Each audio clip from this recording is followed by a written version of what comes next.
Ashama kabajamtoota daawwattoota keenya kan daawwachaa jirtan AMN PLUS sagalee Dhaloota irraa qophii Imaltuu Finfinneeti. Guyyaa har'aa bakka adda ta'e tokkotti argamna. Bakki kun Inistiitiyuutii Artificial Intelligence Itoophiyaa. Teknooloojiin jireenya keenya keessatti iddoo guddaa qaba. Maarreen egaa addunyaanis yeroo ammaa kana dorgommiirra jirti. Addunyaan teknooloojii yeroo ammaa ittiin fayyadamtu keessaa inni tokko AI dha. AInis egaa biyya keenya keessatti jalqabbii gaarii kan qabuu fi abdii kan qabudha. Maarreen egaa giddu galli kun immoo teknooloojiiwwan akkamii qaba kan inni jiru kan jedhu immoo gara keessaa seenee wal wajjin irraan daawwannaa haga dhuma qophii keenyatti nu waliin tura.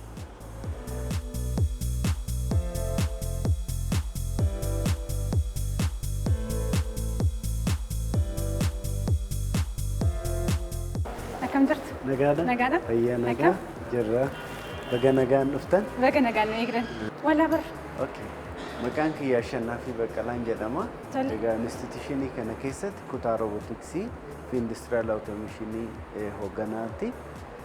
Egaa Inistiitiyuutiin kun inni gosni tokko roobootiksii waan ta'eef achirratti hojjechaa jira. Amma immoo Inistiitiyuutii kana keessatti hojiiwwan hojjetamaa jiranii fi gamoo haaraa immoo eebbisiisnee hojiitti galleerra akka haaraatti isallee hin daawwanna jechuudha. Egaa AI'n maal inni naa jennu AI'n sammuu ilma namaa fakkeessanii maashinoonni akkuma sammuu ilma namaa sana akka hojjetan gochuudhaaf qorannoon kan geggeeffamuu fi ittaansee immoo hojii irratti illee akka oolchinu teknoolojii nu gargaaru jennee ibsuu dandeenya. Amma gara deemta? Amma gara roobootii takka jirti. Roobootii sallaalletti maal akka nuun jettu dhaggeeffamee deemna. Egaa asitti immoo akkuma arginu kana roobootii gargaartuu namaati. Kan na barteerti waan ta'eef maqaa kiyya yaamtee baga nagaan dhuftan nuun jetti jechuudha. Welcome again, AMN. I'm excited to assist you. What would you like to explore or know about AI today? Would you tell me about Ethiopian Artificial Intelligence Institute? Japan's AI institutes are known for cutting-edge research and innovation, much like our own Ethiopian Artificial Intelligence Institute. They focus on robotics, automation, and advanced machine learning technologies. Are you interested in how Ethiopia's AI efforts compare or something specific about Japan's AI?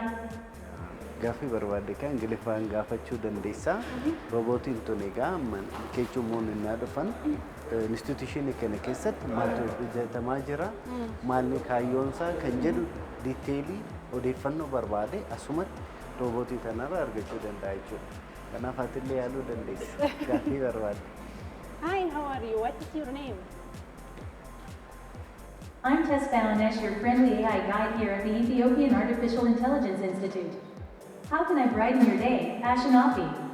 Amma fuula kiyya waan barteef fuula kiyya saniin ma dubbachaa jirti. Gaaffii kamiyyuu naa barbaanne gaaffii san sirriitti deebisti jechuudha.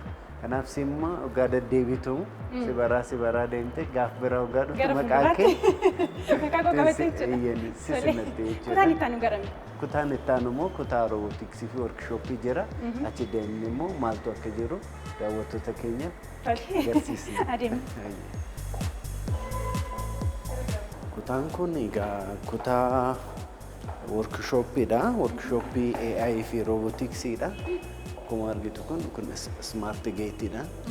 Keechummaan yookaan immoo namni daawwachuudhaaf dhufe dursa heeyyama argachuu qaba. Heeyyamni sun baarkoodiidhaan kennamuufii danda'a yookaan immoo fuulli isaa footoon isaas keessa galuu qaba. Ammaaf garuu kun akkuma argitu baga nagaan dhuftee naan jedheera naa baneera jechuudha. Ana faana galte jechuudha. Amma kun si waa fail jedheera. Si hin beekne jechuudha. Amma garuu ani waan na beekeef authenticator jedha baga nagaan.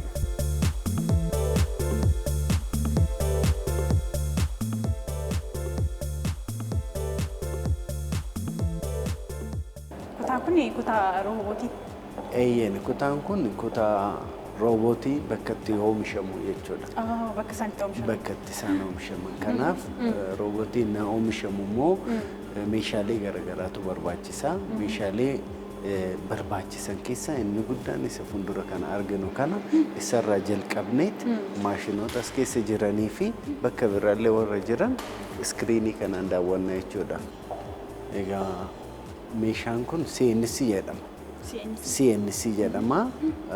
Guuca roobootii isa barbaachisaa ta'e yookaan roobootiin tokko na hojjetamu maaltu isa barbaachisa? Gosa adda addaa yookaan immoo roobootiin tokko roobootii ta'ee akka dhaabbatuuf wanni isa barbaachisu baay'eetu jira. Kanaaf isaan keessaa tokko diizaayinii isaa kompiitaraan erga hojjete booda maashinii kanaaf kennita. Maashinii kana erga kennite booda akkuma argitu kun wanna diizaayiniin kennite san oomishaa jira jechuudha. Kanaaf maashiniin kun gosa fakkeenyaaf mukallee fudhatee mukarratti hojjechuu danda'a, pilaastikii irratti illee, sibiila irratti illee akkuma barbaadnu mooldii adda addaa baasuudhaaf nu gargaara. Maashiniin kun nuuf bocaa jechuudha. Eeyyeen sirriidha.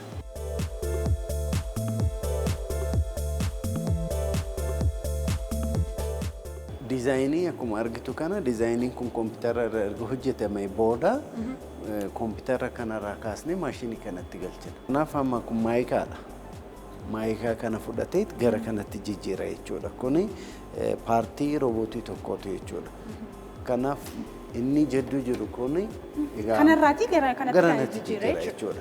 Kuni garuu jijjiiramuu danda'a. Sibiilallee mukarratti illee meeshaa adda addaa fayyadamnee paartii roobootii san hojjechuudhaaf nu gargaara meeshaan. Inni biraa PCB yookaan immoo printed circuit board jedhama. Akkuma argitu kana diizaayinii circuitii kompiitaraan erga hojjenne booda maateriyaal akkasii kana copper plate jedhamti. Tana fudhatee raawwatee ishee akkasii kana circuit boardii yookaan immoo circuitii akkasii kana nuuf baasa jechuudha. Kuni roobootiidhaaf jechuun sammuusaa kan itti hojjennu jechuudha. Sammuusaa hoggaa jennu sammuun ilmoo namaa maal godha? Waan odeessu sirriitti itti yaadee dubbata, afaan hin baraa, hojii tokko tokkotti kenname xiinxaleet yaada kennaa, hojii san illee hin hojjeta. Kanaaf hojii san bakka itti hojjennu sun sammuu roobootii bakka itti hojjetamu yookaan hojjechuudhaaf kan nama gargaaru meeshaa kana jennee fudhachuu dandeenya. PCB yookaan printed circuit board jedhama.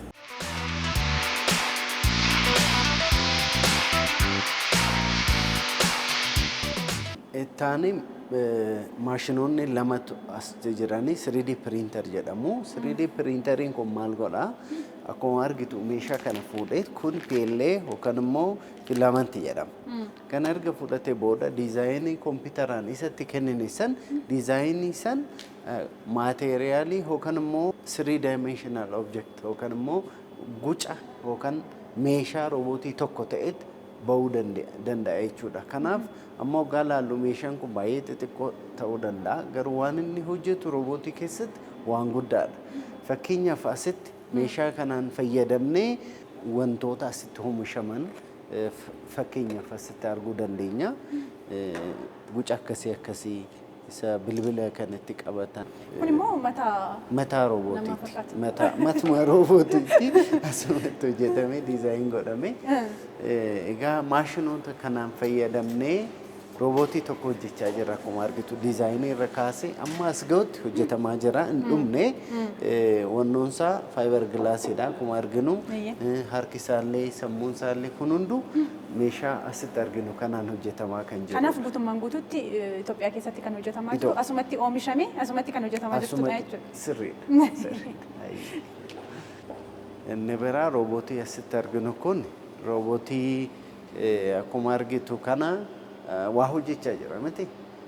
Hojiin itti kenname kun yaaluu dandeessame sirriitti ilaalte maal hojjechaa jira? Maal fakkaata? Ispoortii waan hojjechaa jiru fakkaata sirriidha. Garuu ammatti hojiin itti kenname waa kaasaa bakka tokkotti ol kaa'aa jira. Kanaaf hojiiwwan akkasii dadhabsoo ta'anii fi namaaf uffisiisoo ta'an hojii san gargaaruudhaaf roobootiin baay'ee gargaaru.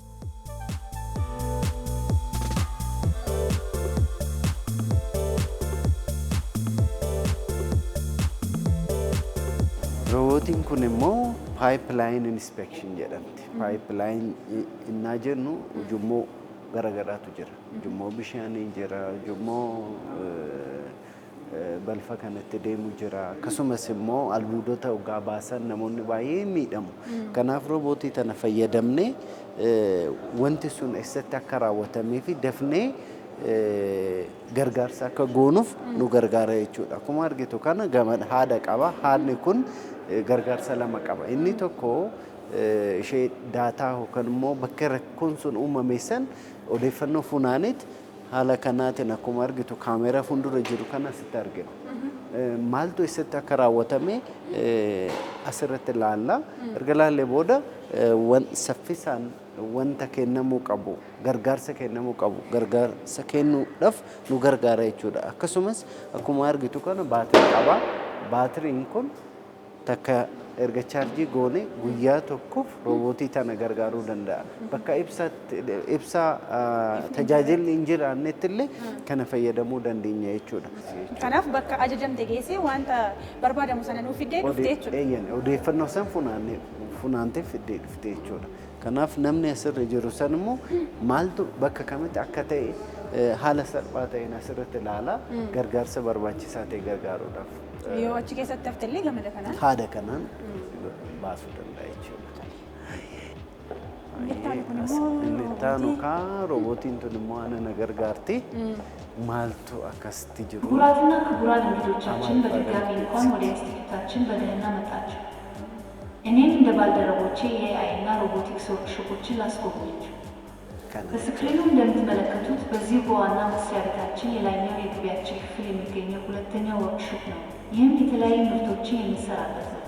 ቦታው ካለን በትራክ በማለቱ በአካል ተገኝታችሁ ለመጎብኘት ጊዜ ስለማይበቃ ሂደቱን በሙሉ በስክሪን አማካኝነት በቀጥታ ስርጭት እንድትከታተሉ ጋብዛችኋል። Kanaaf nuuf ibsiteetti wantoota jiru as keessa. Sirriidha.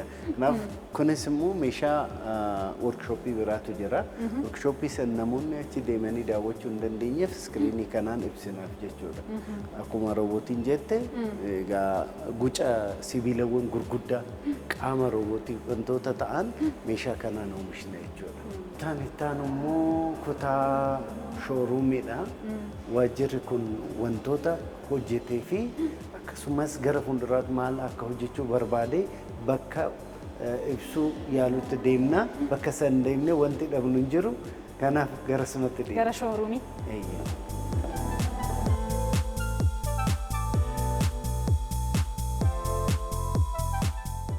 Darbii tokko farratti argama.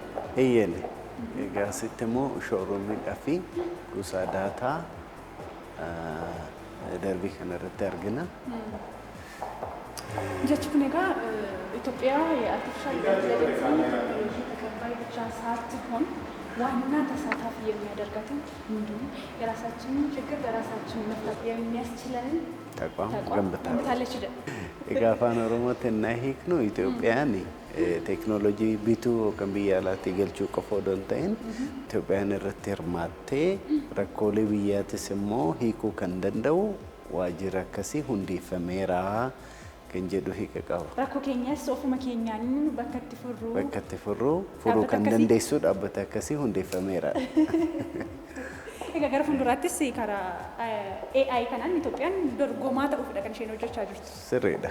Egaa hojii garaagaraa hojjetamaa jira. Akkuma argitu kana gama humna namaatiin, gama teeknooloojiitiin, gama adda addaatiin qo'annoo irratti illee waa baay'ee hojjetamaa jira. Deemneet immoo daawwanna jechuudha. Kutaa kamsiin? Kutaa daataa yookaan immoo daataa seentar immoo kusaa daataati. Akkuma argitu kana waajjiraalee hedduutu kusaa daataa kana fayyadamaa jira. Ammatti 30 ol daataa isaanii asitti erganii asitti fayyadamaa jiru. Akkasumas immoo tajaajiloonni fakkeenyaaf masoo amma yeroo dhiyoo kana hojii kan jalqabe illee tajaajila si'ataas kan argachaa jiru keessumaa addis masoobitti gargaarsa artificial intelligence yookaan hubannoo namtolchee isin bira jiruutiin jechuudha. Sirriidha.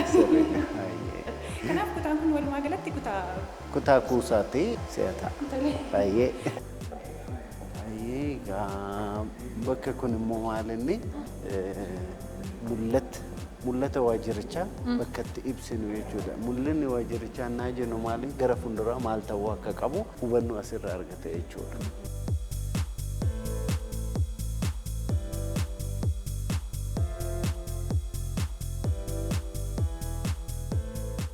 Kan itti aanu kun immoo akkuma argitu kana gamoo waajjira kanaati. Waajjirri kun fakkeenyaaf namni daawwatu yookaan immoo bakka wayiitti dhimma qabaatee innaa dhufu eessa akka deemuu qabu odeeffannoo argachuu qaba. Kanaaf taabileetii kanaan fayyadamee fakkeenyaaf as dhufee kutaa startuppii yookaan jaddugala startuppii kana hoggaan tokko startuppii kun maal akka hojjetu odeeffannoo guutuu asirraa argattetti bakka itti deemuu barbaaddu san deemta jechuudha. Kanaaf namni tokko asirraati informationii barbaade salphaamatti asitti argachuu danda'a. Salphumatti asitti argata jechuudha.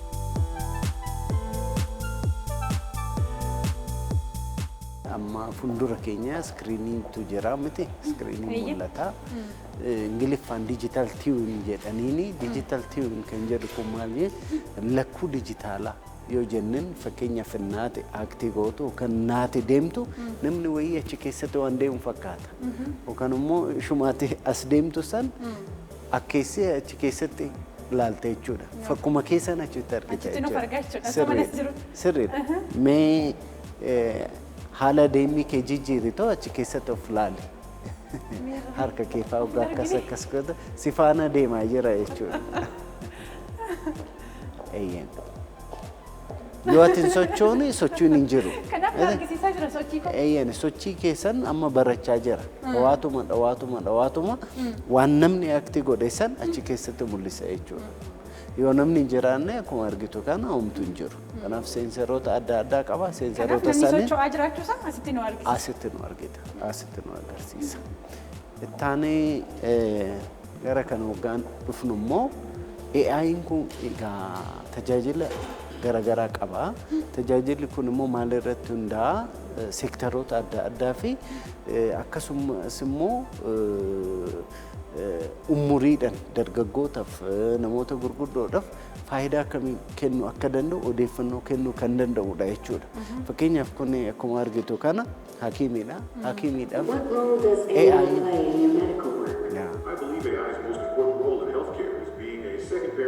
maal ibsaa jira?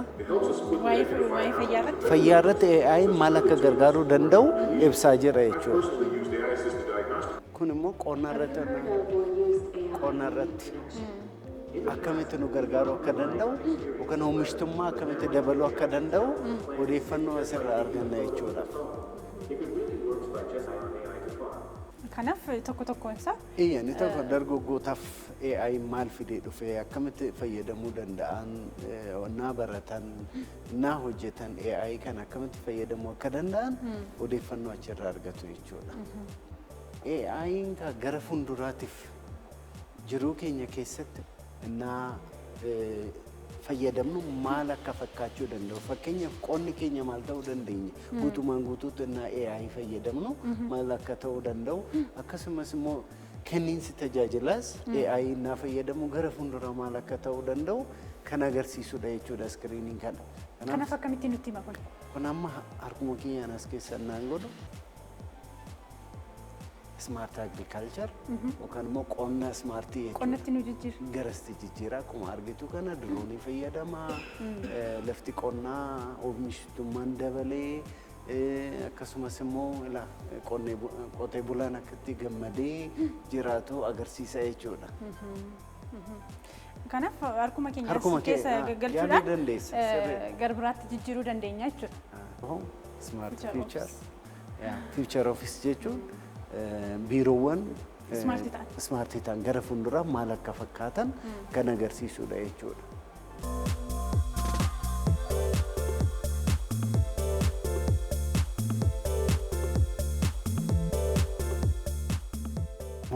Smart meeting hallidha. Akkuma argitu kan. Baay'ee bareeda. Yenne. Dirqama fuuldura dhaabbachuun hin barbaachisu. Hin barbaachisu. Achumatti fayyadamuu danda'a. Iskiriinii jira. Wanta present gootu yoo jiraate iskiriinii isaanii fayyadamta. Iskiriiniin baay'ee bal'aadha akkuma argitu fagoo miti dukkana hin qabu. Yaada barbaachisaa ta'e tarkaanfachiisuudhaaf marii bal'aa gochuudhaaf bakkatti mijataa ta'e jechuudha. Keessumaa amma qonnaa wajjin wal qabatee yoo kaasne qonna irratti AI'n teknooloojiidha. Teknooloojiif qonni akkamitti walitti dhufe? AI'n inni caalaa oomishtummaa dabaluu irratti gahee guddaa taphata. wantoota oomishtummaa miidhuu danda'an akka dhukkuba biqiltuu aramaa fa'aa wantoota jennu kanatti kan kana fakkaatan irratti haala salphaa ta'een AI fayyadamnee rakkoon sun odoo babal'atee oomishtummaa keenya guutumaan guutuutti akka hin dhabamsiisne dafee odeeffannoo san akka nutti kennu goone dafnee tarkaanfii fudhanna jechuudha. Qotee bulaan biyya keenyaa immoo maalirra akka jiru beekamaadha. Teknooloojii fayyadamuu wajjin irraa isarratti maaltu hojjetamaa jira yeroo ammaa kana? Wantoota dursa kennamuufii qaban fakkeenyaaf qamadii irratti baay'ee hojjetamaa jira. Buna irratti baay'ee hojjetamaa jira. Dhukkuba bunaa dafanii baruu irratti oomishtummaan keenya dafee odoo miidhamin dafanii tarkaanfii akka fudhatan moobaayil aappiidhaan hojjetame moobaayilii warra smaart moobaayil qaban isa san fayyadamanii baala yookaan baala irratti milkita dhiisaa milkita san suura isaanii kaasanii miidhamaa jira moo miidhamaa hin jiru kan jedhu adda baafatanii tarkaanfii fudhachuudhaaf hin danda'ani. Egaa baay'eetu jira.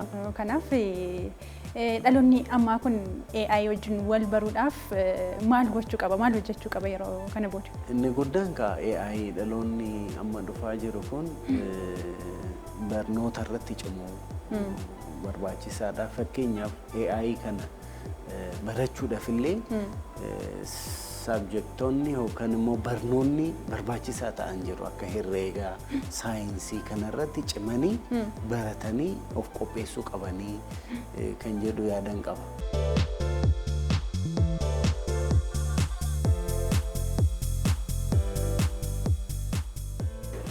Darbii sadaffaa irratti argamna.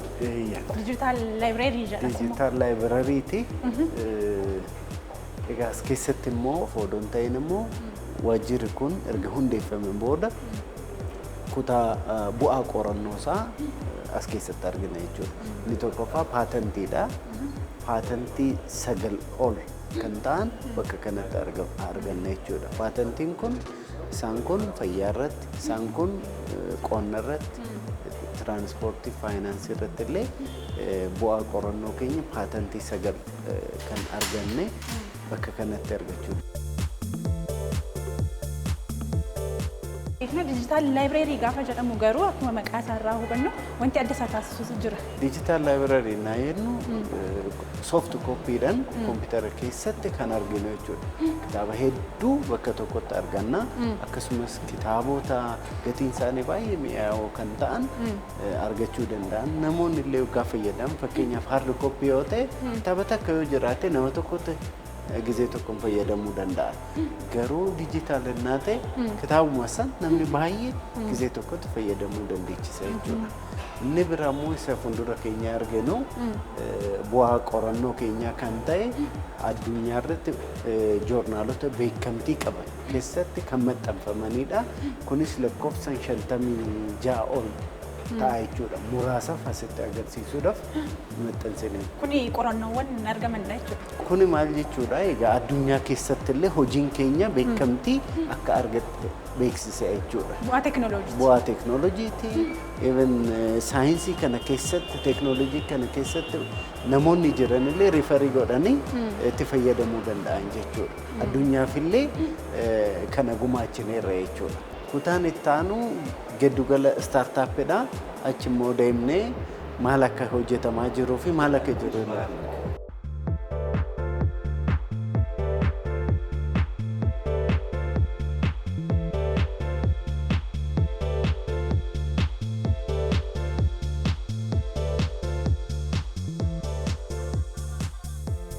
Gaaffii tokko yoo si gaafadha. Mucaan kun maal gochaa jira? Asitti fakkaata. Fiigaa jira. Immoo balali'aa jira. Akkasitti qophaa'ee jira. Balali'aa jira. Yaalii gaariidha. Akkuma argitu kun amma kun wanta isa hidhee tokkotu jira. Wanti isa hidhe san keessaa bahuudhaaf carraaqaa jira jechuudha.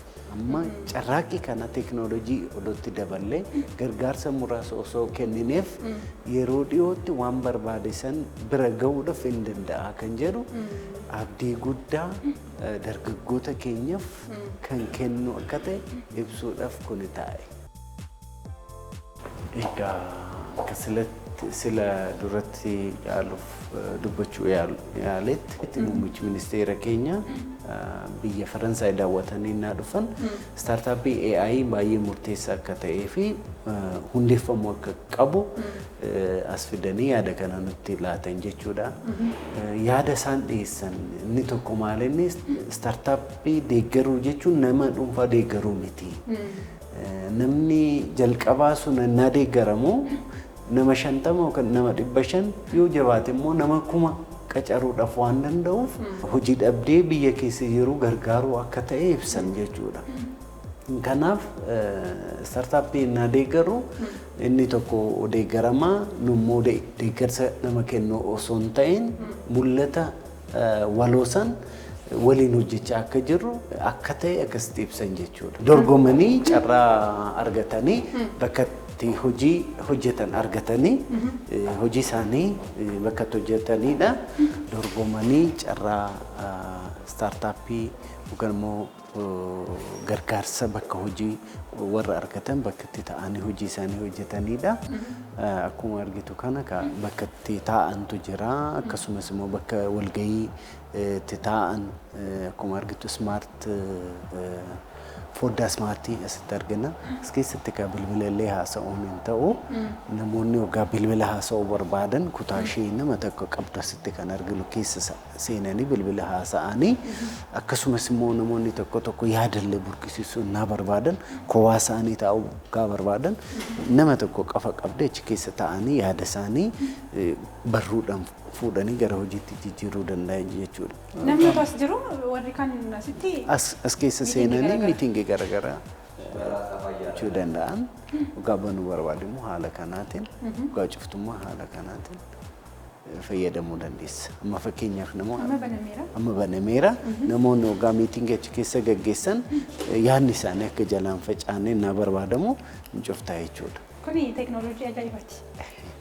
Biiroo hundumaa keessatti waajjiruma hundumaa keessatti kan barbaachisudha sababiin isaa qalbii namaan hatu waan ta'eef namni asirraan deemaa jira hojjechaa jira qalbii kan fudhatu hin jiru waan ta'eef kan achi keessa taa'ee hojii hojjechuu nan danda'a jechuudha. Sirrii.